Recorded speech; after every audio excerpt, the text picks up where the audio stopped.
सा भी ध्यान से देखिएगा तो हमारे पास हम लोग ये जानते हैं बेसिकली कि जो ट्रीज होता है उसकी बात अगर करेंगे, सब ग्राफ होता है, कनेक्टेड सब ग्राफ होता है और क्लोज पाथ नहीं होता। नंबर ऑफ द ट्रीज आता है determinant of the A into A का ट्रांसपोज, और नंबर ऑफ द जो ट्री ब्रांच आता है वो आता है n-1, number of the link आता है e-n और +1, और number of the fundamental loops आता है आपके पास e-n और +1। ठीक है, दोनों बराबर ही होता है, वन लिंक मतलब कि वन फंडामेंटल होता है। ठीक है, तो आपके पास जो KVL का इक्वेशन आता है वो आता है b इंटू बी बराबर 0, और आपके पास जो KVL का इक्वेशन आता है वो आता है b इंटू बी बराबर 0। ठीक है, आपके पास जो KCL आता है वो आता है IE बराबर आता है B का ट्रांसपोज इंटू IL।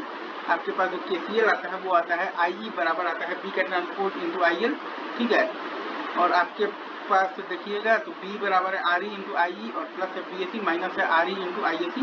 आपके पास है B बराबर है RE इंटू IE और प्लस है BAC माइनस है RE इंटू IAC।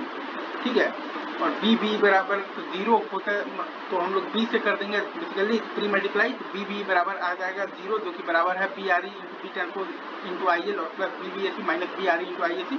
तो BRE into B transpose into IL बराबर आ जाएगा BRE IAC minus B times आ जाएगा तो BAC।